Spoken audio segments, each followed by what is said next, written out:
రాష్ట్రంలో బీఆర్ఎస్ కథ ముగిసిందన్నారు మునుగోడు ఎమ్మెల్యే కోమటిరెడ్డి రాజగోపాల్ రెడ్డి. పోచంపల్లిలో చామల కిరణ్ కుమార్ రెడ్డితో కలిసి ఎన్నికల ప్రచారం నిర్వహించారు.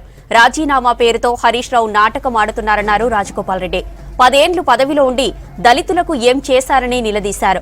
2 ఎకరాల భూమి, డబుల్ బెడ్రూమ్ ఇండ్లు వచ్చాయా అని ప్రశ్నించారు.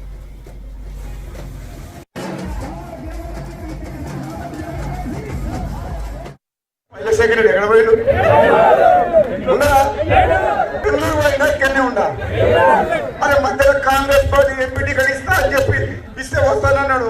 టికెట్ రాకపోయేసరికి మళ్ళీ మన జగదీశ్వర్ రెడ్డి ఏమంటారు మధ్యలో వచ్చిందా లేదా, వస్తానన్నాడు లేదా, వస్తానని ప్రయత్నం చేస్తే మా దగ్గర ఎప్పటి నుంచి 2009 టికెట్ నేను పోటీ చేసి చెప్పి టికెట్ అడిగాడు కిరణ్ కుమార్ రెడ్డి.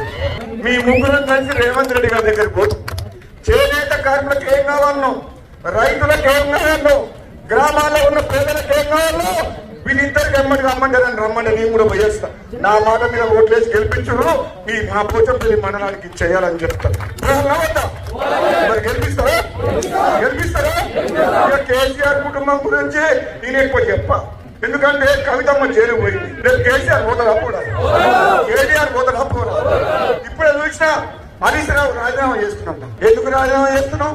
నువ్వు రుణమాఫీ చేయకపోతే నేను నా రాజీనామా ఆమోదించమని చెప్పి హరీష్ రావు గన్పాలకు పోయి ఉద్యమకారులు అమరవీర స్తూపం దగ్గర ఇప్పుడు నాటకం చేస్తున్నావు. బిడ్డ నువ్వు 2 బెడ్రూమ్లో ఇల్లు కట్టిస్తాను. ఎక్కడ పోయినా 2 బెడ్రూమ్లు. నువ్వు ముఖ్యమంత్రి, మీ కేసీఆర్ ఏమన్నాడు? దళితుని ముఖ్యమంత్రి చేయకపోతే నా తల నరుక్కుండా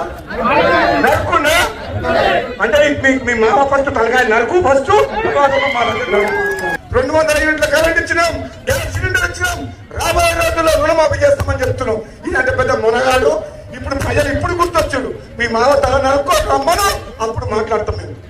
అంతేగా దళితులకు 3 ఎకరాలు ఇచ్చిండా, ఇంటికో ఉద్యోగం ఇచ్చిండా, ఏమి ఇచ్చినామని చెప్పి నువ్వు మాట్లాడుతున్నావు. 10 ఏళ్ళు అబద్ధాలని మోసం చేసి మా తెలంగాణ ప్రజల్ని మోసం చేసి అధికారం అంటే పెట్టుకొని లక్షల కోట్లు సంపాదించుకున్న చరిత్ర కేసీఆర్.